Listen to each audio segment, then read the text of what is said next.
성도님들과 함께 인사하겠습니다. 마음이 통하기를 원합니다. 그렇게 인사합시다.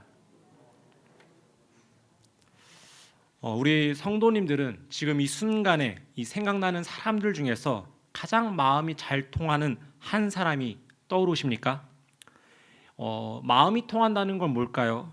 마음속 깊은 이야기까지 서로 꺼내어도 어색하지 않고 나를 다 이해하고 받아주고 또 응원해주는 그런 사람이 바로 마음이 통하는 사람이라고 이야기할 수가 있겠죠. 만약 그런 친구나 지인이 한 명이라도 있다면 그 사람은 참 행복한 인생을 사는 사람일 겁니다. 그리고 이 세상이 참 아름답게 보이지 않을까 그런 생각을 해봅니다. 그런데 현대 사회가 되면서 이렇게 마음이 통하는 친구, 그런 사람을 맺기가 점점 더 어려워지고 있죠. 오히려 요즘은요, 이 마음이 통하는 이 사람을 만나고 또 교제하기 위한 방식으로 우리가 이렇게 대면으로 하는 모임보다는 이 SNS 상에서, 네트워크 상에서 그런 사람을 더 찾고 갈구하는 어떤 양상들이 좀 펼쳐지고 있는 것 같습니다. SNS를 하다 보면 어떤 게 있습니까? 친구를 추가하거나 또 이 게시글에 좋아요를 누르는 그런 기능이 있죠. 뭐 사회적 문제도 된다고 하던데요. 이렇게 좋아요를 클릭하는 것이 어떻습니까? 당신의 뜻과 나의 뜻이 뭐라고요? 일치합니다. 당신 나와 마음이 통하는군요. 바로 그 표현을 좋아요 클릭으로 하는 겁니다. 저도 예전에는요, 저랑 비슷한 생각을 가지고 있는 사람들이 올린 글에다가 막 좋아요도 누르고 친구도 추가하고 했던 것 같습니다. 그런데 이렇게 쉽게 맺어지는 관계는 또 어떻습니까? 쉽게 끊어지기도 하죠. 저 사람과 내가 마음이 통하는 줄로 알았는데 어느 날 보니까 또 나랑 다른 거예요. 정치적인 어떤 색깔도 다른 거죠. 그럴 땐 어떻게 합니까? 예, 이 친구로 맺었던 관계를 또 인터넷상에서 끊어버리거나 심지어는 내 게시글에 내 계정에 접속하지 못하도록 차단을 하는 경우들도 아마 많이 있을 겁니다. 그런데요, 만약 우리가 이 SNS에서 통하는 방법을 가지고 이 오프라인 공간, 이 현장에서 마주하는 사람들에게 그대로 적용한다면 어떨까요? 우리가 사람들 관계 맺기가 좀 더 수월하고 쉬워질까요?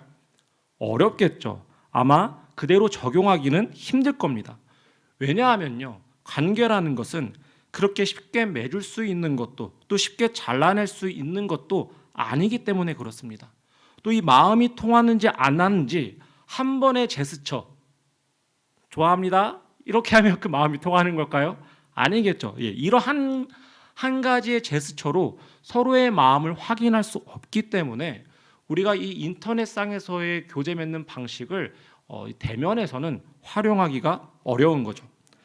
그런데 요즘 사람들은요, 이런 방식으로 현장에서도 오프라인에서도 관계를 맺어가고 있는 것 같습니다. 그래서 더욱더 마음이 통하는 친구를 만나기가 어렵고 오랜 중마고를 두고 살아가는 사람들이 점점 더 줄어들고 있는 것 같습니다. 너무나 안타까운 현실이죠. 하지만 우리 그리스도인들에게는 어떻습니까? 한 가지 큰 위로가 있죠. 우리에게는 변함없는 공동체가 있잖아요. 바로 온 세계 교회 공동체일 겁니다. 그리고 언제나 우리의 마음을 아시고 우리의 마음을 용납하시고 우리의 영원한 응원자가 되시는 한 분이 계십니다. 바로 하나님 아버지시죠. 그분을 아는, 그분이 우리의 진정한 친구이자 또 우리의 진정한 마음이 통하는 위로자가 되시기 때문에 우리는 이 세상을 힘들지만 살아갈 수가 있는 것입니다. 또 마찬가지로 하나님께서 우리의 마음을 아시는 만큼 우리 역시 하나님의 마음을 알기 위해서 노력해야 되겠죠. 그것이 우리의 이 신앙과 기도의 생활이 더욱 거룩해지는 방법이기 때문에 그렇습니다. 오늘 본문에는요, 하나님과 마음이 통한 한 여인의 이야기가 등장을 합니다. 엘가나의 아내 한나죠. 그녀의 이 깊은 기도의 시간을 통해서요, 하나님과 자신의 마음이 이어지는 이 놀라운 경험을 하게 됩니다. 오늘은 바로 그 사건을 통해서 또 그 사건이 일어났던 배경을 살펴보면서 우리에게 주시는 하나님의 은혜, 그리고 우리와 마음이 통하시는 하나님을 발견하는 시간이 되기를 간절히 소원합니다.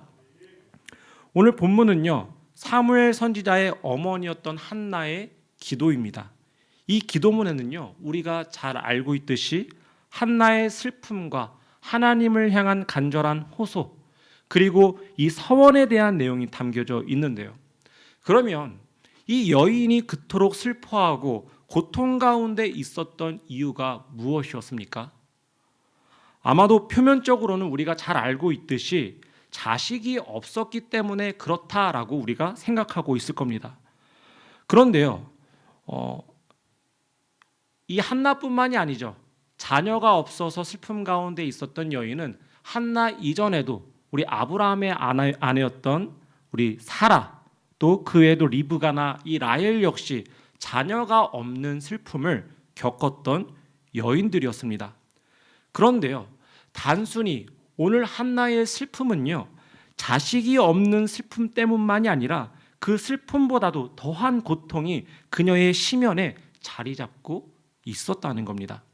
그것을 같이 한번 살펴볼 텐데요. 고대 히브리인들은요, 이 3살 먹은 아이도 아는 내용인데, 누구나 이 여자가 시집을 가면 생명을 낳게 되는데 간혹 가다가 이 아이를 낳지 못하는 여인들도 있었겠죠. 그런 경우에는요, 반드시 2가지로 이해를 했다고 합니다.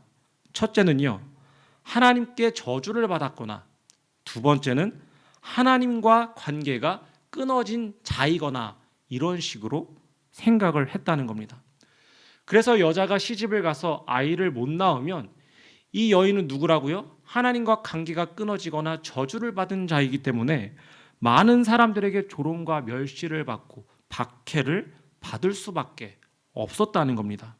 그리고 이 당사자 역시 그것에 대해서 제대로 항변할 수가 없었던 겁니다. 오늘 이 한나의 상황도 마찬가지인데요. 오늘 이 기도문 이전의 배경을 살펴보면요, 우리 4절부터 6절을 한번 보겠습니다. 제가 본문을 대신 읽어드릴게요. 엘가나가 제사를 드리는 날에는 제물의 분깃을 그의 아내 브닛나와 그의 모든 자녀에게 주고 한나에게는 갑절을 주니 이는 그를 사랑함이라. 그러나 여호와께서 그에게 임신하지 못하게 하시니 여호와께서 그에게 임신하지 못하게 하심으로 그의 적수인 브닛나가 그를 심히 격분하게 하여 괴롭게 하더라. 자, 저를 한번 봐주세요. 여기 브닛나가 등장을 합니다. 브닛나는 누구입니까? 엘가나의 2번째 아내입니다. 이 집안에서 그녀의 위치는 무엇이죠? 2번째 아내라는 것은 다른 말로 첩이라는 거예요.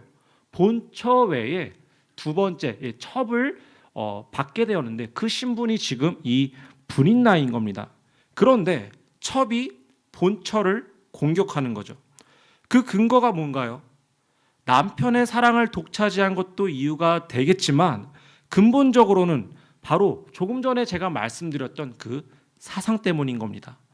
한나가 하나님께 저주를 받았거나 하나님께 끊어진 존재라고 생각을 했기 때문에 브닛나가 한나를 업신 여겼던 것이죠. 그리고 마찬가지로 한나 역시 자신을 그런 존재로 생각했기 때문에 브닛나의 그러한 독설과 그런 매몰찬 공격 앞에서 아무런 항변을 할 수가 없었던 겁니다. 바로 여기에 한나의 진짜 슬픈 이유가 있는 겁니다. 한나가 지금 고통받고 슬퍼하는 진짜 이유는요, 그녀가 단지 아이가 없었기 때문만이 아니라 내가 정말 하나님께 저주를 받은 자인 걸까? 내가 정말 하나님과 관계가 끊어진 걸까? 하는 그 당시에 너무나 일반적이었던 그 질문과 또 그것으로 자신을 평가할 수밖에 없었던 상황 때문에 그 고통을 견딜 수가 없었다는 겁니다. 사랑하는 성도 여러분, 저는요, 오늘 우리가 가지고 있는 이 고통과 슬픔의 근본도요, 다르지 않다고 생각을 합니다. 내가 돈이 없어서 고통스럽고 일이 안 풀려서 힘이 들고 또 관계가 틀어져서 슬픈 것 같지만 실상은 하나님으로부터 멀어지고 하나님과 단절된 것 같은 그 막막함 때문에 우리가 고통스럽고 그 슬픔이 쉽게 해결되지 않더라는 겁니다. 그런데요, 이 고통에는요, 아주 중요한 특징이 한 가지 있습니다. 우리가 이 배가 고파서 밀려오는 고통은 무엇으로 해결할 수가 있죠? 밥을 먹으면 돼요. 배가 고파서 막 배가 아프고 막 허기져서 미칠 것 같은데 교회 와서 기도하는 사람은 없을 겁니다.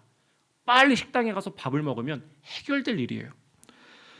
그런데요, 하나님과 단절될 때 오는 고통, 하나님으로부터 멀어져서 찾아오는 고통은요, 하나님이 만지지 않으시면 회복될 수 없는 고통이라는 겁니다. 조금 전 5절을 보면요, 엘가나는요, 제사를 드리고 이 남은 제물의 분깃을 가족들에게 나눠줄 때 분인나보다 한나에게 어떻게 했다고요? 갑절을 주었다고 했어요. 왜요? 한나를 더 사랑했기 때문에. 그래서 갑절의 물질, 갑절의 헌신, 갑절의 사랑을 한나에게 막 베풀었던 겁니다. 그 헌신이 얼마나 대단했는지요, 엘가나가 스스로 뭐라고 자신을 평가하고 한나에게 이야기를 합니까? 이 10아들보다 내가 더 낫지 않느냐, 이런 이야기를 지금 그래서 한나에게 하고 있는 거죠. 아마 이런 내용을요, 결혼하신 분들은 잘 아실 거예요. 또 우리 여기 계신 우리 자매님들, 우리 여자 집사님들은 아실 겁니다. 이 남편의 극진한 사랑, 최선을 다하는 사랑을 받는 여인보다 행복한 사람이 어디 있겠습니까? 제가 질문을 퀴즈 하나 드리겠습니다. 제 아내가 세상에서 가장 행복한 순간이 언제일까요? 네, 바로 제가 곁에 있을 때입니다. 믿어지시나요? 네, 사실입니다, 여러분. 제 아내도 지금 모니터를 통해서 저를 보고 있을 텐데요. 제 아내는 제가 옆에 있을 때, 집에 일찍 들어갈 때, 잠잘 때 함께 있어줄 때 가장 행복해합니다. 물론 곁에 있으면서 청소도 하고 빨래도 하고 어깨도 주물러주고 하면 더 좋아라 합니다. 어쨌든 그런데 이 어쩐지 한나는요, 남편의 그런 극진한 사랑을 받으면서도 그녀의 마음의 슬픔이 떠나지를 않는 겁니다.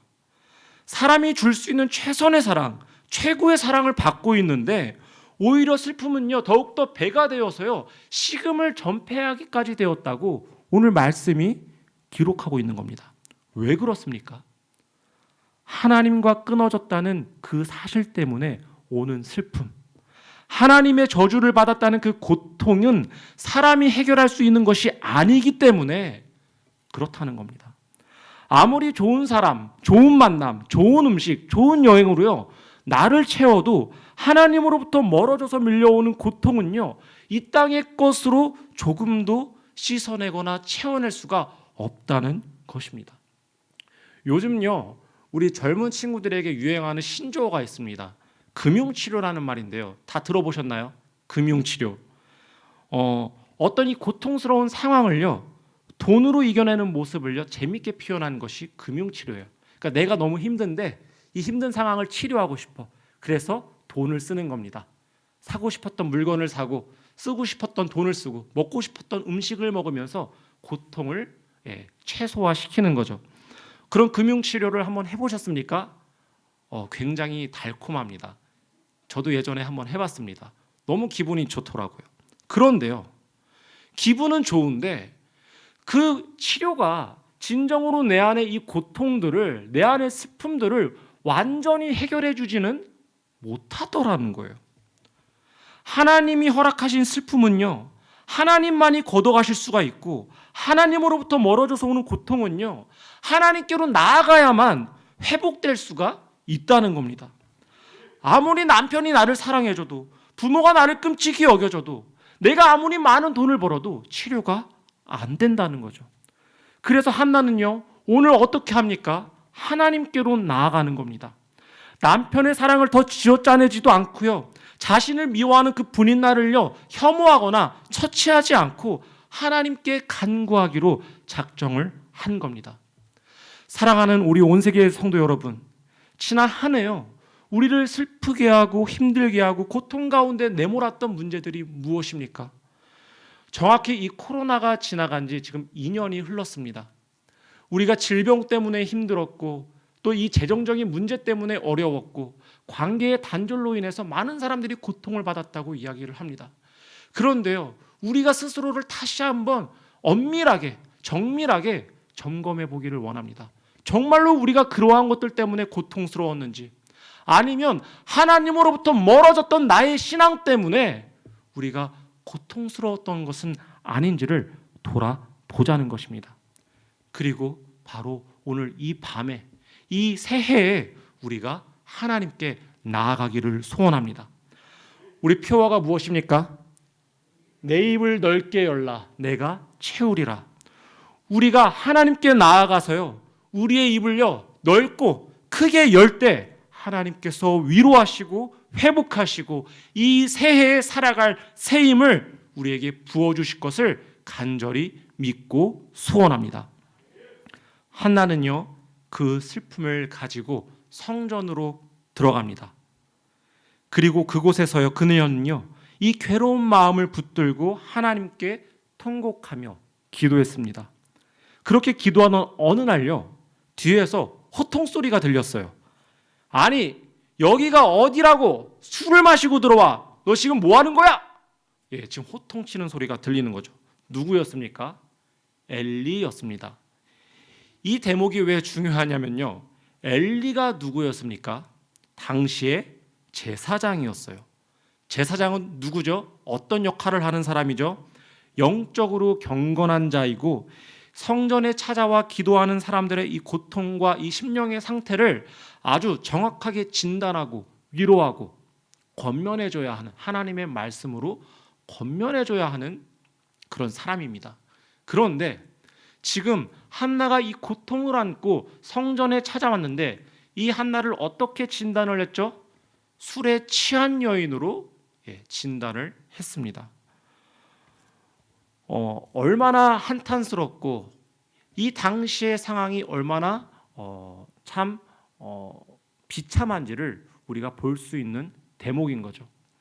우리가 이 자리에 나왔을 때 또 우리가 하나님의 자녀로서 가져야 할 경각심이 이런 것인 것 같습니다. 교회에 와서 다른 이들을 바라볼 때에 우리가 제일 먼저 눈여겨 살펴봐야 할 부분이 무엇일까요? 그 사람 안에 감춰져 있는 슬픔이 무엇인지, 고통이 무엇인지를 볼 수 있어야겠죠. 야, 너 지금 예배 시간에 찬양을 어떻게 그런 식으로 하니?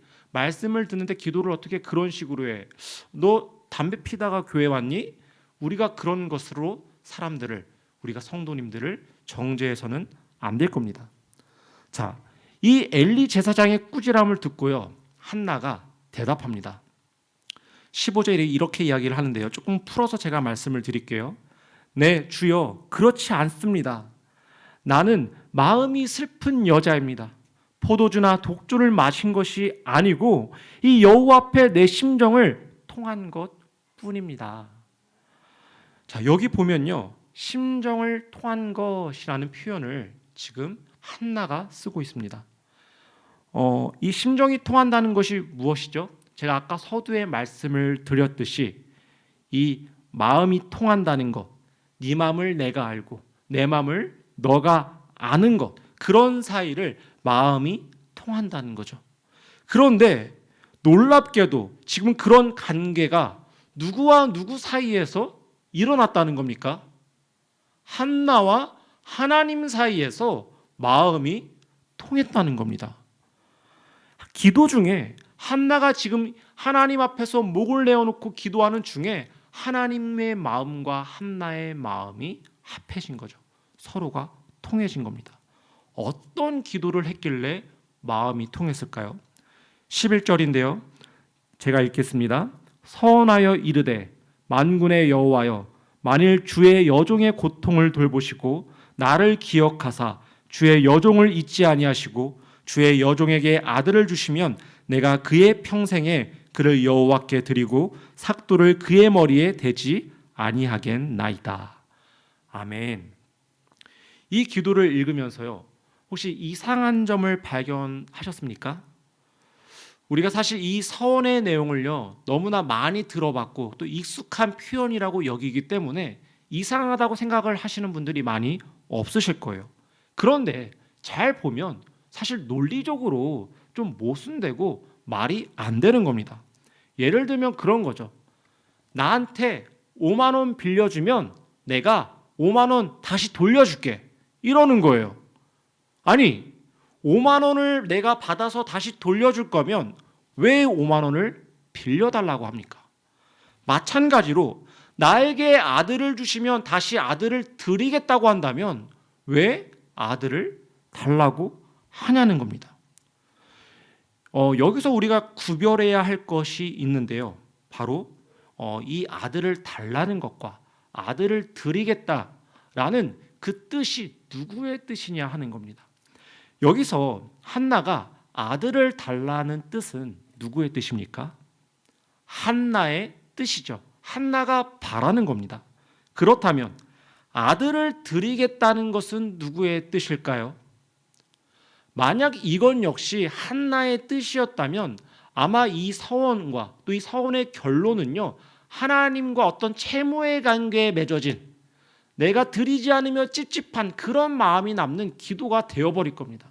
그런데 지금 적어도 여기서 한나가 고백하는 이 아들을 드리겠다는 뜻은요, 한나의 뜻이 아니라 하나님의 뜻이었다는 겁니다. 지금 한나는 미친 듯이 통곡을 하면서요, 아들을 구하고 있어요. 그러던 중에 한나와 하나님의 마음이 딱 통해버린 겁니다. 아들을 원하고 간구하는 것은 한나의 뜻이죠. 그렇다면 그 아들을 다시 내어드리겠다는 것, 바로 이 하나님의 뜻임을 발견을 했다는 겁니다. 지금 이 사무엘서가 쓰여진 이 시대가 어떤 시대죠? 사사시대입니다. 사사시대가 어떠한 시대입니까? 하나님의 말씀이 끊어진 시대. 하나님의 말씀을 바르게 전할 자가 단 한 명도 없는 시대.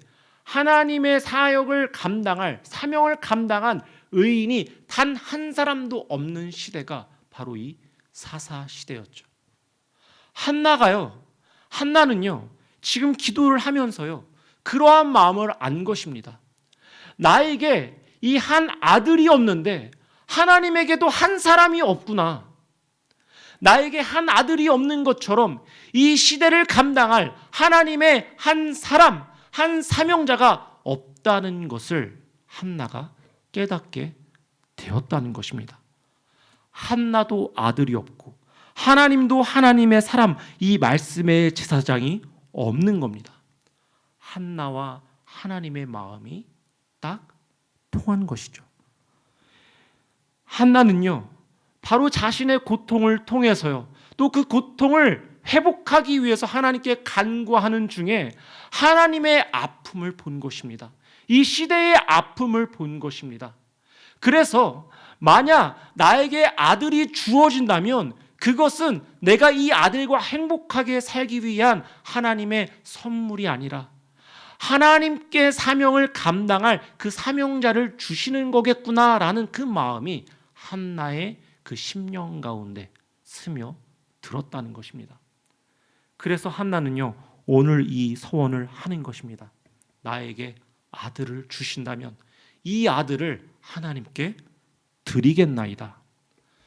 사랑하는 성도 여러분, 오늘 이 밤에 우리가 이 한나와 같이 간절히 하나님께 간구하고자 하는 기도의 제목들이 있지 않으십니까? 질병의 문제가 있을 수 있고요, 이 한나와 마찬가지로 자녀에 대한 문제일 수 있을 것이고요, 또 가정의 어떤 경제적인 문제일 수도 있을 것입니다. 그런데요, 우리가 그렇게 하나님께 매달리고 눈물로 부르짖으며 기도할 때에 그런 마음을 깨닫기를 원합니다. 하나님의 마음, 하나님이 아파하시는 마음, 이 시대의 아픔을 우리가 바라볼 때, 내가 이 간구하는 이 기도의 제목이 나의 것이 아니라 하나님의 것이구나. 나에게 만약 이러한 것들을 주신다면 그것은 나의 것이 아니라 하나님의 나라를 위해서, 하나님의 사역을 위해서, 하나님 이 교회를 위해서 우리에게 쓰시라고 주시는 거구나 라는 그 마음을 우리가 깨닫기를 원한다는 것입니다. 우리의 입을 넓게 열라. 그럼 우리에게 주실 것이다.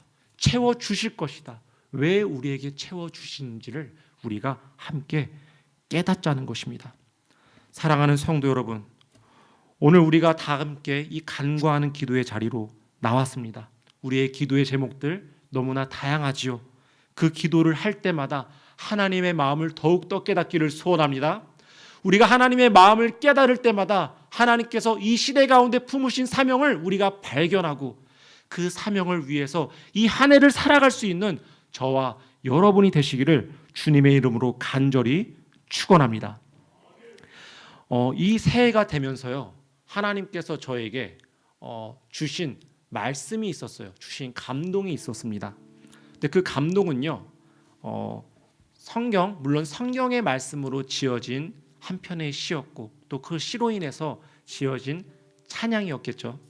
한 찬양을 듣는데 제가 참 이 사역자로 있으면서 너무나 부끄러운 모습 중에 하나가, 우리 성도님들, 우리 여기 계신 분들에게만 제가 고백을 하자면 눈물이 메말라 있었어요. 설교를 준비하고 말씀을 전하고 또 기도하고 찬양을 하는데 그동안 제 마음에 그 눈물샘이 메말라서 살아가고 있더라고요. 그런데 이 새해를 맞이하면서 또 준비하면서 어느 날 제가 제 귓가에 들리는 어떤 찬양 한 멜로디와 그 멜로디에 담겨진 그 가사를 제가 마음에 품는데 하나님께서 제 눈동자에서 눈물을 흘리시는 겁니다. 제가 그래서 굉장히 기도를 많이 했어요. 내가 왜 갑자기 이 찬양을 들으면서 눈물을 흘리고 있을까? 그냥 감동적이어서일까? 아니면 하나님께서 주시는 은혜일까? 그러다가 저는 그것이 하나님의 은혜라는 결론을 내리게 됐습니다. 어떤 찬양이냐면요, 선한 능력으로라는 찬양이에요. 찬양이 쓰여진 배경은 이렇습니다. 2차 세계대전 당시요, 이 미국 유학 중이었던 독일에 촉망받던 젊은 신학자이자 또 목사였던 이 본 회퍼라는 목사님이 계셨습니다. 이 목사님이 미국에서 유학을 하던 중에 본인의 이 조국에서, 독일에서 나치가 횡행하고 있다는 소식을 듣게 됩니다. 그리고 그 나치에 저항하기 위해서 자신의 조국 독일로 돌아가게 됩니다. 많은 사람들이 만류했습니다. 그러나 돌아간 것이죠. 그곳에서 이 나치에게 항거하다가 결국 체포되어서 감옥에 수감을 하게 됩니다. 그리고 그곳에 앉아서 언제 죽을지 모르는 이 알 수 없는 시간을 보내면서 사랑하는 가족과 약혼자에게 편지를 쓰게 되는데 그것이 이 후대들에게 옥중서간으로 알려지게 됩니다.